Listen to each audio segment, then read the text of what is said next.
Welcome back to the Unshakable Soul podcast. My name is Sophia with Masikat, and this is your space where we get to unravel the mystery and the magic of our human experience. So we are on episode 66 today, loves, and I have a juicy conversation once again for you. And today it's going to be specifically about rhythms of change. And in particular, honoring feminine power in a world that, for the most part, expects us to always be on. Okay? And I know I speak a lot about feminine power, and mostly I speak to women because that's most of my community that's listening. But I'm also speaking to the curious men out there that would like to learn more about feminine power or the females in their life, their mother, their sisters, their friends, their lovers, whomever. Okay? So I like to keep it open in that aspect. Okay, so we're speaking also to the feminine energy in men too. Okay? So, how am I going to break down this conversation? I have my little notes here to keep me sort of on track. But as you know, if you've been here a while, she kind of gets ideas and gets pulled. So I'm going to try and make it as clear as I can with a little structure here for me. So I'm going to start first by explaining a little bit of a background of why are we talking about rhythms of change and why it's important. Then we're going to tune into what is actually the cost of living out of rhythm with said changes that always occur in our environment and within us. Then we'll dive deeper into actually the reclamation of feminine power. I'll also go through what feminine power is. I know it's a word that's mentioned a lot, but I always love to give little reminders of the simplicity of what it actually means. And then I'll end off, I always love to add in a little practical components, all these perhaps concepts that could easily stay in our minds, causing maybe overwhelm. I'll bring in a few practices that are super simple that you can take with you and integrate in your day-to-day. Okay? All right, loves. Let's start. And let's see at the end, maybe I'll have some juicy journaling prompts to go with it. We'll see. We'll see where intuition takes me. All right, so starting off, let's look at the big picture here. We live in a culture, and I'm going to speak to the culture that I've been raised in. So I'm from Canada, and I've been mostly raised in this country. I've had the privilege of traveling to many different cultures and countries, but for the sake of this conversation and for a lot of my conversations, I'll speak about society as, let's say, the first world modern day culture and society. Okay, a little caveat there. So for the most part, we live in a culture that praises productivity. Okay, so to be busy is to be valuable. To multitask is to be efficient. To always be on or available or have the little green button on our Teams is to be worthy of some sort of reward or even applause. Okay, so from an early age, we're taught to measure success by our output, how much we're doing, and the speed of that output, and the consistency. Okay? But here's the truth. Nothing in nature sustains one single rhythm. That's the truth that you can literally observe, especially if you're in a country with 4 seasons. The tides rise and fall. They don't just stay stuck there. The moon waxes and wanes. You don't only see her in her fullness when she's lit up in her full moon. The tree stretches towards the light, opening up their leaves, vibrant green. And then they release their leaves, turning our beautiful landscape in a golden tapestry. Right? So we can learn so much from nature, from her own rhythms, and realize that we are nature. We also inhabit those same rhythms if we can only pause and listen and attune to them. Okay? So, seasons shift. And this is the eternal dance of growth, harvest, death, and renewal. It's eternal. The thing is that we like to cling. Right? We like things to stay consistent. We don't really do well, and I say we as like the general human race. We don't do so well with change. We like to cling on one mode of being. It's like, don't ruffle the status quo. I got this far to get this consistent. Okay? And I'm not against having your little comforts, having your safe space to retreat to recuperate your energy, to ground yourself. That's beautiful and that's necessary. That's the number one thing I teach. Create your inner sanctuary and your outer sanctuary, where you can reconnect. But that is to build resilience. It's to build a sense of belonging and a deep sense of trust as you navigate the ever-changing sea of change. Right? So let us not be fooled that things are static, that will always stay the same, that we're going to be coasting. Some people want to coast, and they can potentially buy themselves to a certain lifestyle where even in the cataclysm of the world, they're in this little bubble. But I don't know if that's 0.0001% of the population. I am not speaking to them. I'm speaking to the woman and even the man out there that has a job, that perhaps has a family. Even if they don't have a family, they have a project they're nurturing, they have a garden, whatever, they have a project, they have themselves as a project of life, ever unfolding, right? So we're constantly faced with these changes in whatever life circumstance you're at. And what really will be the marker of us able to live a life that actually allows us to enjoy this lifetime we have on earth is whether or not we're resisting change, is whether or not we're attaching too much to a certain belief, person, place, project. A lot of the times our suffering comes from an inability to let go. And it's not only the physical material things like the spring cleaning we do in our physical environment. Yes, that has its place and that could really help in clearing out our mind. But I'm also speaking to, I have to let go of this belief that I don't have enough to actually start my project. And then I've been clinging on to that belief because it feels safe, and it actually gives me an excuse to not do what I say I'm going to do. Oh, shit. That one's much harder to swallow because that puts the responsibility and the ownership of your life and your joy and your happiness on you.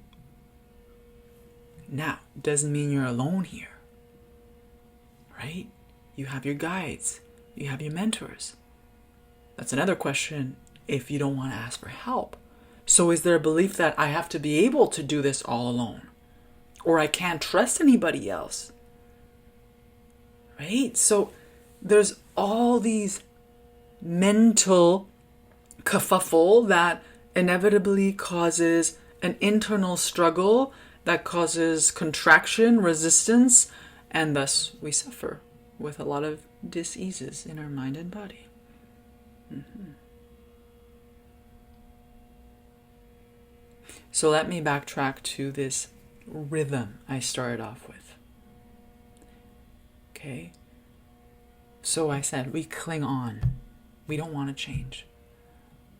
Okay?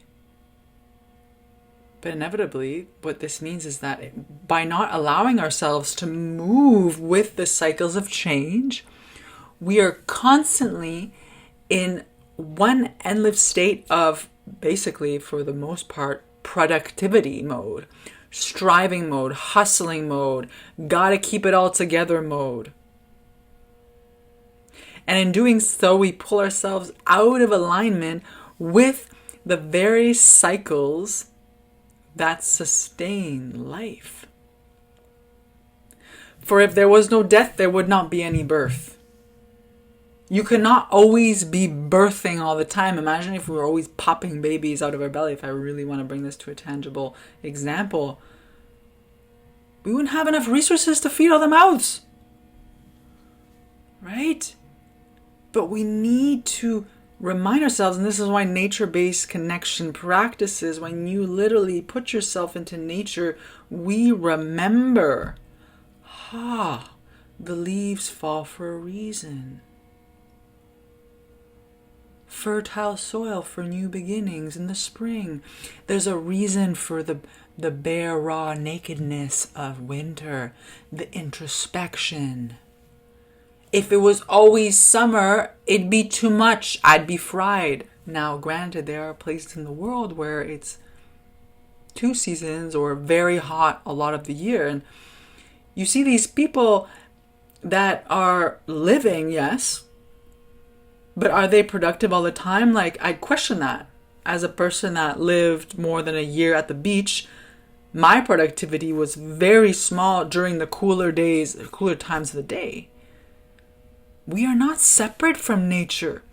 So it's high time that we start to learn from her, to realize our interconnection with her, to realize we are nature, we house the elements in us, we are made of the 5 elements, and that we are alchemists, that we can transmute energy. Anything heavy stuck, it doesn't need to stay that way. It will not stay that way. The thing is that we like to think it stays that way by rehashing the ways that we have to stay that way. That's how we self-sabotage. And I point here to the mind, for those that are listening to me audio-wise, because a lot of it starts here, in a very subtle subconscious realm that are your beliefs. Okay? And we could talk about contracts too, and soul contracts, but I won't go into that in this deal. Although, if you're interested in that, let me know in the comments below, and I'm happy to dive into some more esoteric teachings. All right, let's keep this into the rhythms of change. So, we just talked about this one way a lot of us are living by, this productivity. Okay. Now, where does the feminine come in? The feminine is, by her very nature, in essence, nature herself. She is ever changing, ever flowing with creative juice. She's the birther. She's the nurturer. She's the destroyer. She is nature. Okay? So the feminine is attuned to subtle shifts. I mentioned the feminine because it's an energy. It's the energy that we can feel in the pulse of earth, in the changing of the seasons. Okay? Women tend to house more feminine energy than their masculine energy. House, it's maybe not well said, but for most part, women have higher feminine energy than their masculine energy. Again, men and women house both. And men tend to operate more by their masculine energy than their feminine. But this is where we get to get really curious and actually question me on that. Because maybe you are a woman that's operating more from her masculine energy, more from the logical, rational mind, structure, straight line, action. Again, be careful not to put it as right or wrong. Just become aware of, am I acting from my feminine energy that is receptive. Again, you speak of change, I'm receptive to change. I'm in tune with the pulse of life. I can feel things coming before materializing. Feminine's the deep mystery. It's the womb space. It's a space where all creative potential emerges from. Okay, it's creative, raw force, life force energy. It's vitality. So when we speak of feminine power, I like to bring it super simple. It's your energy. Okay? So the feminine feels the turn of the season in her bones, in her body. She feels the pull of the moon. She could feel it in her emotions, in her energy. Again, emotions is energy in motion. It's in constant flux.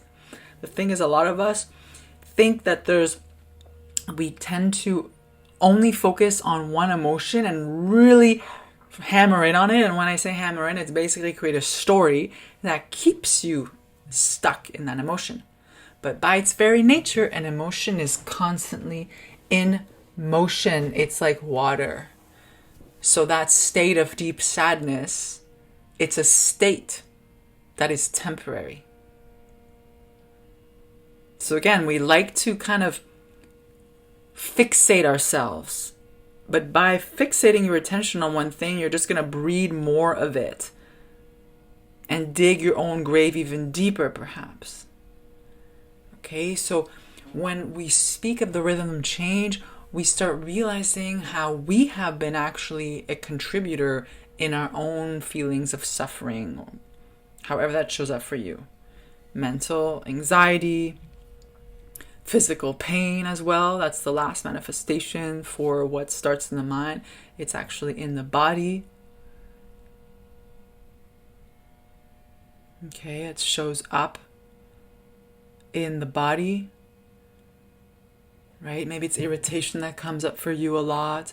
Whatever emotion comes up to you a lot, it's not there to be suppressed, to be worked over, to be people pleased over. It's there to be felt. And it's there as a messenger from your soul that something is out of alignment. It tends to be a need that has not been met. Okay. So the feminine, coming back to rhythms of change and how it relates to the feminine. All right, we know that she's in tune with the moon, with nature. She knows that there are times to blossom, so to be out there in the world, and there's times to reset. Moments to say a full body, wholehearted yes from truth, and moments to honor her sacred no. Okay? So she's able to open and close, just like the flower opens with the sun and closes in the night. This is the feminine. The thing is that the way society has molded us into being, it's like, oh, you're a great multitasker. Always be on. Always be giving. Always be nurturing. And please don't show me that bad attitude. Ugh. You know what that breeds? Shame. Shame means basically, I'm not a good person.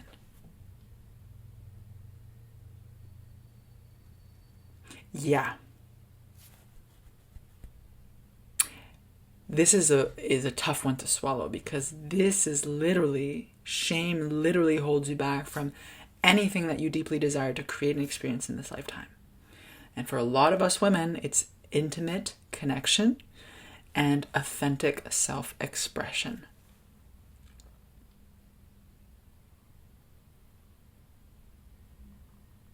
So this is why this work is so important. Navigating our own inner landscape. Reconnecting with our body's wisdom. Actually giving ourselves permission to feel. To take space to feel the full spectrum. There's not only one way to operate.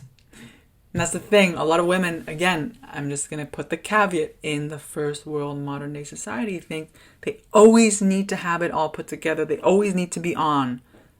Always need to be on.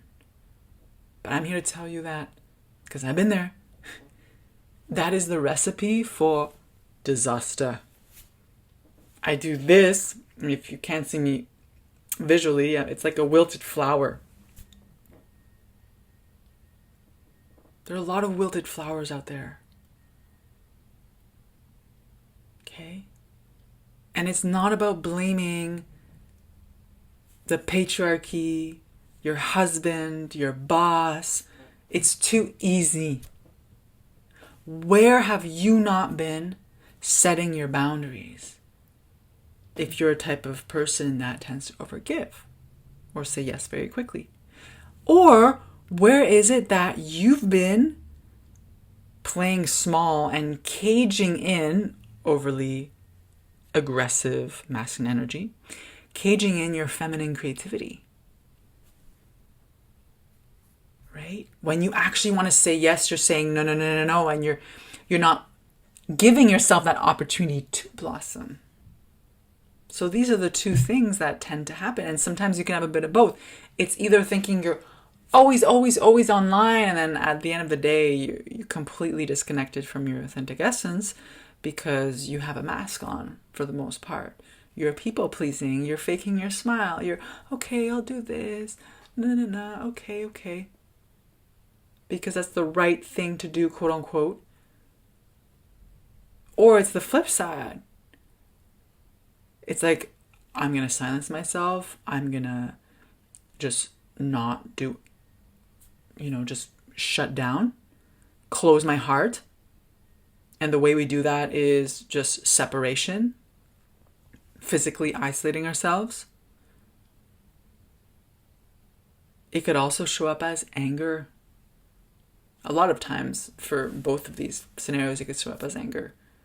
Because anger usually points to a part of us that's unable to show up authentically and share our truth.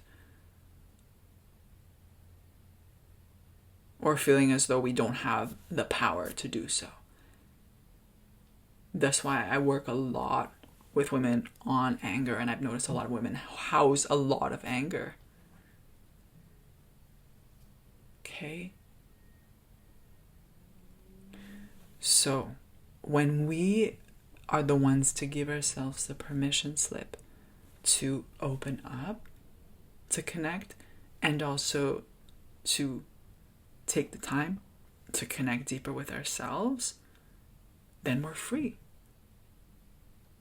When it comes from a place of truth and authenticity, not when it comes from a place of pressure, of obligation, of pleasing. Over time, that could work in the short term and see how it served you. But on the long term, and even not too long term, resentment's going to breed. Depression may set in. Lethargy, not being able to get out of bed.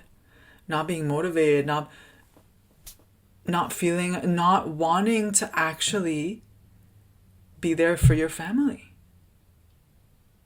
Because you've gone so long denying yourself of that which you crave the most.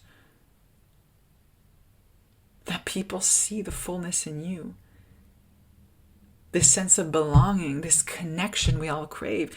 The thing is that you have never belonged to yourself because you've always self-abandoned.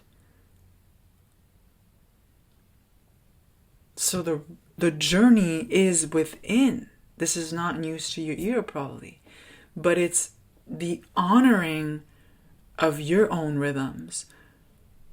This is why embodiment practices are the key in any healing and transformation journey. It's when you are able to feel the pain of having been rejected, of having been abandoned, and you cultivate a wholeness within you that nobody could take from you because you cultivate it within you. So when it comes to change, this is what keeps you anchored and grounded and able to navigate all the periods of change that we get to go through in life.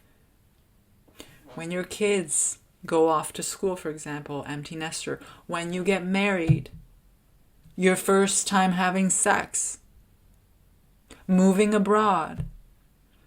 And I'm mentioning these bigger changes, but it could also be, the threshold, this change in phase of your life, maiden to mother. Whatever that looks like for you, it doesn't necessarily need to be mother of a physical child. It could be mother of a project, a relationship, right? You're stepping into a new way of being in this phase of your life. Same thing, mother to the creatrix, right? So you're done your productivity phase of your life. You're into your creative flowing phase of like, this is me, like this is authentically me. And this is what a lot of women tend to get into when they're retired, let's say at some 50 or 60 years old, where they're going traveling or they're starting a passion project at 60 years old. I'm not here to say like, follow these rhythms and then you become a crone and a wise woman at 80. No. There is a certain rhythm in your lifetime here, but it doesn't mean you cannot embody the wise woman at 18 years old. It doesn't mean you cannot be the maiden that is ready for adventures at 65 or even 80. We house these archetypes within us, and we get to activate them every month, because each archetype is related to a specific phase of the moon. You can also relate them to the seasons in nature.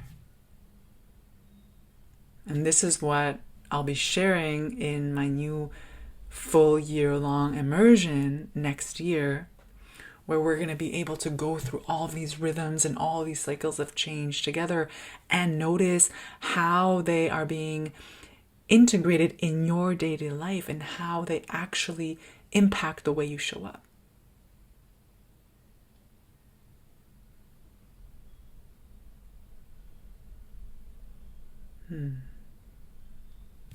Okay. Let's take a deep breath in and exhale out. Okay. So,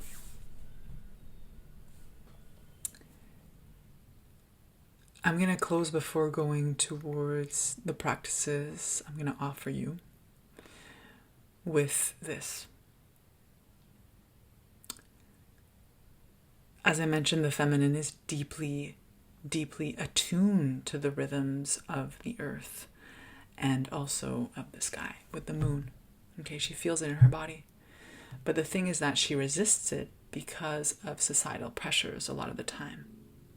Okay, to act a certain way, to show up a certain way.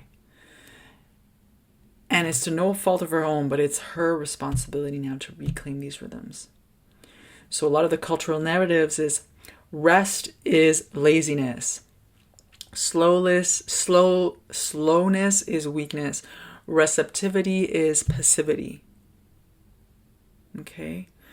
So women in particular have had this conditioning for a long time, which inevitably and sadly overrides their intuition, their power, their inner knowing. Okay? So they end up saying yes when they're depleted. They end up pushing through when their bodies beg for a pause. They're essentially waiting for somebody to give them the permission to rest or to say yes to that creative project, to go on that trip. They're waiting for somebody to choose them. And all along, their soul's been longing to be chosen by you.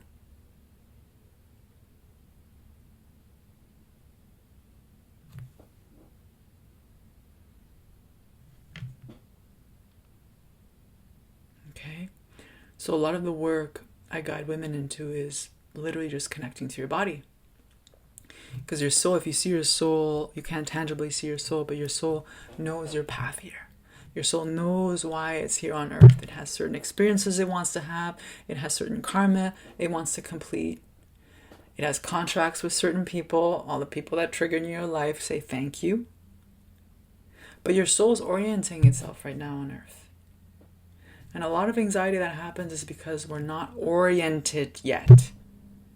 There's a rejection. There's a body-soul rejection. But when you embody your soul essence, you literally become a magnet for that which you desire. This is when you're able to navigate change with fluidity and grace, while staying rooted within yourself, yet open to the possibilities and potentialities of the expansion that's awaiting for you when you choose to say yes to what's lighting you up now. Because it may not be the same thing the next year, than last year. So are we trying to stay fixated in a certain way of being and doing, or are we allowing ourselves to close the door and open another?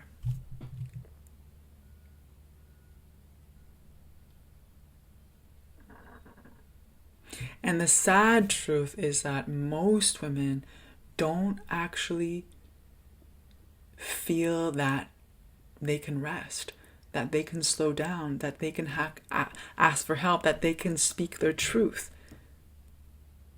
And this fear has deep roots. And if it's left unattended, it can keep us in a loop, this loop of anxiety and overwhelm and exhaustion.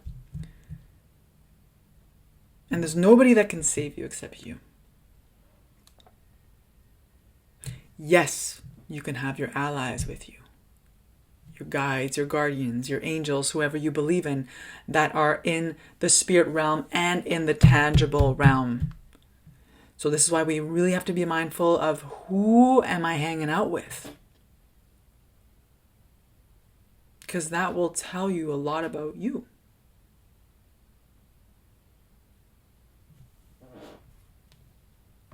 Okay.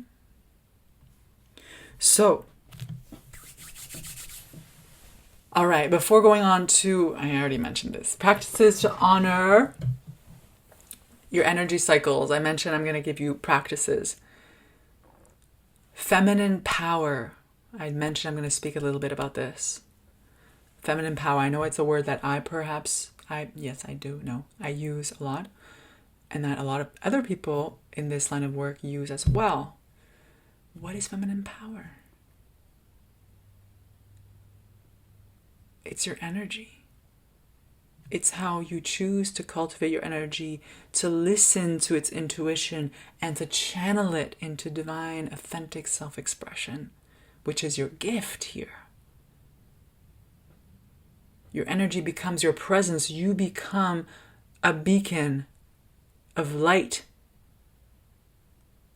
a healing beacon for everybody that crosses your path. So reclaiming your feminine power, when we speak of change, it's honoring your energy.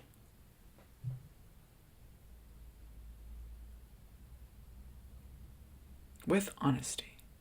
So we say yes when we feel lit up from the inside out, and we say no when we feel something depletes us of our energy, or something just doesn't feel aligned. And the thing is that we know. We already know. We know when that relationship is misaligned, but we like to cling because it gives us something. Usually it's attention. Usually it's something like validation of your worth.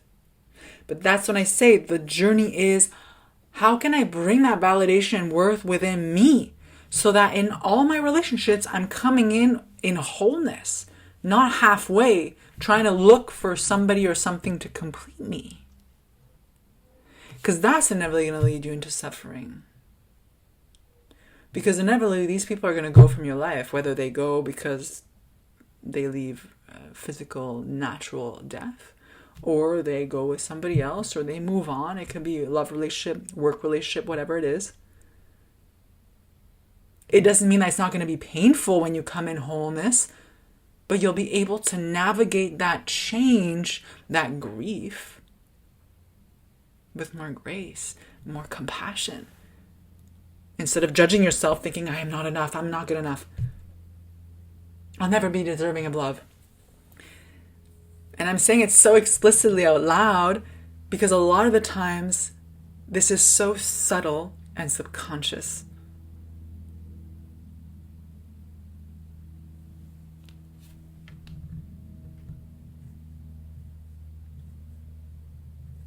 So to embody your feminine power, it's to reclaim your sovereignty in your own life, your agency. It's essentially a responsibility. First to yourself. Then to your sacred duty. Because we all have a purpose here. And your purpose is your gift. It's very simple. And your gift is not only for you. It's for you to recognize and cultivate, but it's for you to share. Because you embodying your gift is the healing medicine this world needs. Doesn't need another copy-paste of Joe Blow with the picket fence and the dog. Nothing wrong with Joe Blow, but you're not meant to fit in his or her shoes. Okay, so this is the reclamation. It's the refusal to be dictated by any external timelines and expectations. And it becomes this way of living. See, this feminine embodied way of living through all the changes we go through, it becomes a devotion to living in tune with the deeper rhythms within you and around you that guide you.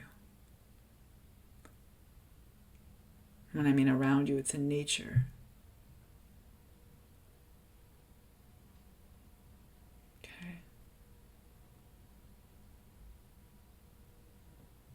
Now, I hear the people that may be saying, Sophia, I work a 9-to-5 job. I have a boss.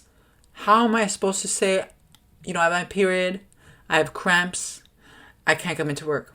I understand that there's a reality when we live in this type of world that perhaps doesn't allow us to go into the full other side of the spectrum. Okay? But this is where we get to create our container. Let's say our daily container. What would we like that to look like?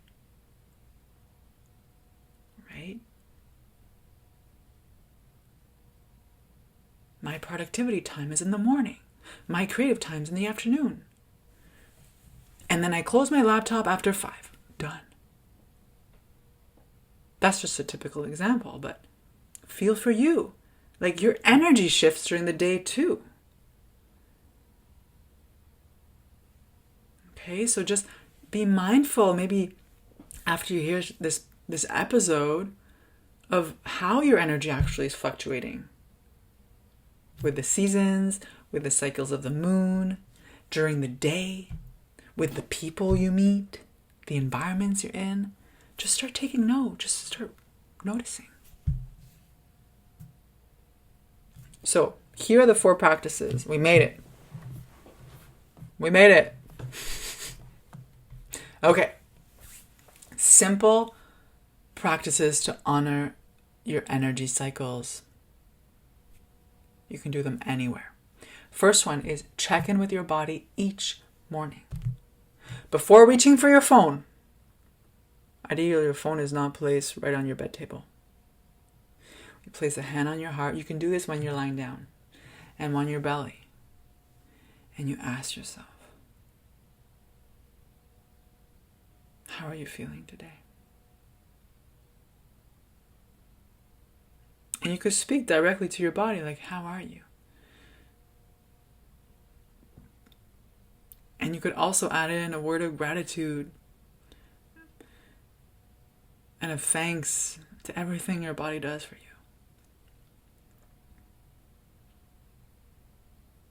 Okay, and let this answer you receive guide your activities and your priorities for the day. Practice number 2. Your sacred yes and your sacred no. So, before committing to anything, pause. Ask yourself, does this feel expansive or depleting? The idea is to say yes only to what feels aligned and authentic. And to trust that no creates space for the right opportunities to arrive.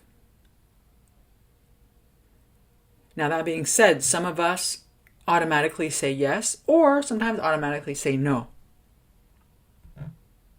Okay, so here it's like, can we just allow that small space, that small gap? When we receive the invitation and when we respond, there's a gap there. And that's when we tune in. Do I feel excited by this? Do I feel like, oh, again? Your body will always tell you.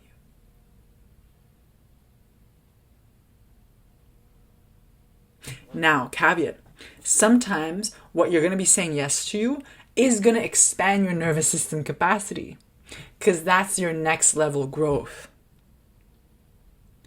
Okay, but there's a difference. There's a subtle difference between saying yes to something that previously you were shitting, like your pants, you were so anxious. Let's say public speaking is the classic one. Like you're giving a presentation or a talk on a topic like you love, but you have that kind of anxiety come in because there's a fear perhaps that thinks, who the fuck am I to speak of this topic? Right? That's kind of a yes, let's lean in. Versus the same person asks you to go hang out. They've been kind of an acquaintance for a while, but like you really don't see this relationship going anywhere, and you've just said yes to be a nice person. And maybe they're giving you something. Feel into that. Maybe what are you getting from this relationship? But actually deep down, it's like not really nourishing at all. And you leave like really like, ugh, heavy. It's different. Okay, practice number 3, tracking your rhythms.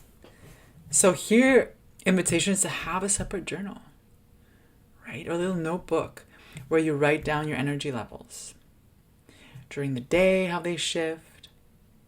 During the month, so you could have a journal for the moon, a moon journal. You can also track your emotions, like what emotions tend to rise. You can track your creativity. Okay, so you can choose your timeline. I like to do it over the month with the moon, but you can do it daily, weekly, monthly. Right? And the idea here is that over time, you see this pattern will emerge. And it helps you plan yourself in alignment with your natural cycles. And it also shows you, if you want to deepen your journaling, there's certain situations, people, and places that maybe throw off your energy. So let's say like you had this expansive energy, you're in your creative flow, but then like somebody came in, maybe said something, and it caused you to get really angry or sad right away. That you may have been in your natural rhythm there, but we start realizing what's actually inhibiting us from the outside in, from actually fully stepping in. Okay, and showing up as us.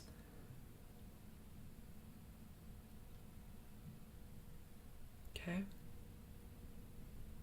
So here's a simple journaling problem for your rhythms. When do I feel most energized?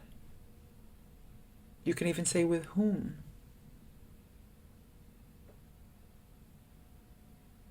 So the when could be during the day, during the week, during the month.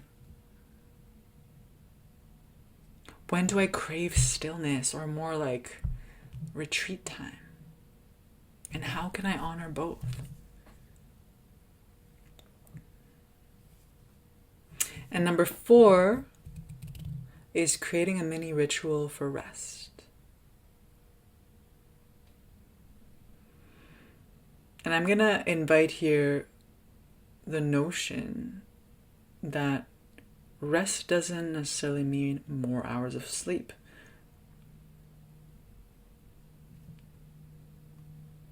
It can simply be stepping outside to breathe with the trees. It could be closing your eyes for 5 minutes. Brewing yourself a nice cup of tea. Just listening to the birds.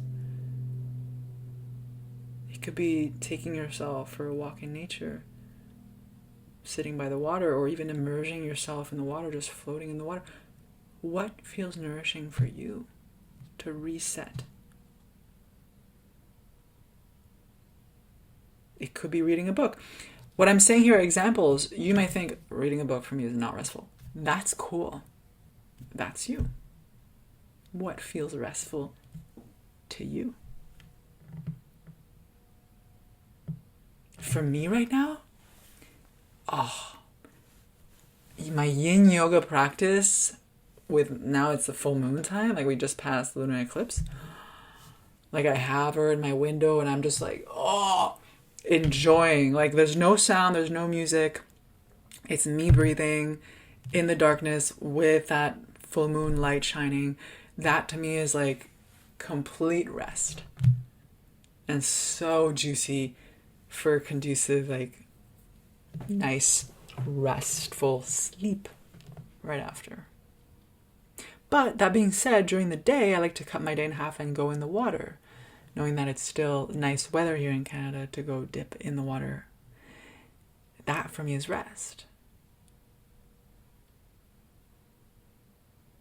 The type of swimming I do midday, very different from the one I do early morning in the morning, which is more like laps. Like I'm getting my energy up. Versus I'm like floating like a star and just like enjoying the scenery. Staying a bit longer, contemplating in the afternoon. Because that's what feels good for me in that moment. Okay? So these little rituals and pauses during the day,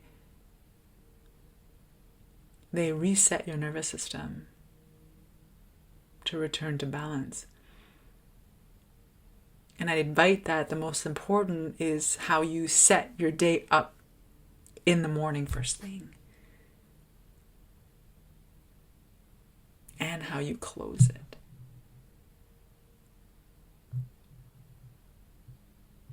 So if you have no check-in or self-care practice so far, I'd say start with early morning. Because that's when you're usually unfuckable. Everybody's still sleeping. If you get up early enough, you set the time that you want to allocate for yourself, and you ground yourself, you move some energy, you recalibrate, you realign, you share your gratitude for life, for this opportunity to be alive, for your body.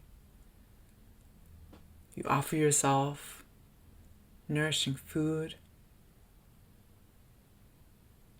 And then once you've filled your cup up, notice how your day starts shifting. Greater energy, greater confidence. You just feel better. You experience your day, and at the end of the day, if you want to add the practice before bed, it's clearing away the energy that you inevitably encountered, whether it was pleasant or unpleasant. You are mixing and mingling with a lot of different energetics. So it's important to clean ourselves energetically, not only physically, but energetically, of all the various energies that came in and on us, so that we don't carry them over the next day. So that can look like a simple prayer. It can look like you can take a shower, but more than just like the mundane physical act of scrubbing, you can actually verbalize, like cleansing off and clearing the energies. And just your pure attention and intention will help create the physical shift in your mind and body. From, let's say, heavy to lighter. Or freer. Yeah, so feel into those practices. So number 1, check in with your body each morning. Simple check-in, hand on womb, hand on heart. Prayer of gratitude and just self-inquiry. Practice number 2, your sacred yes. So tuning into your sacred yes and your sacred no. Practice number 3, tracking your rhythms. So maybe having a separate journal. doing your moon journals if you want to do every month, if you want to track weekly, daily, your choice. And practice number 4 is creating these little mini rituals of rest throughout your day.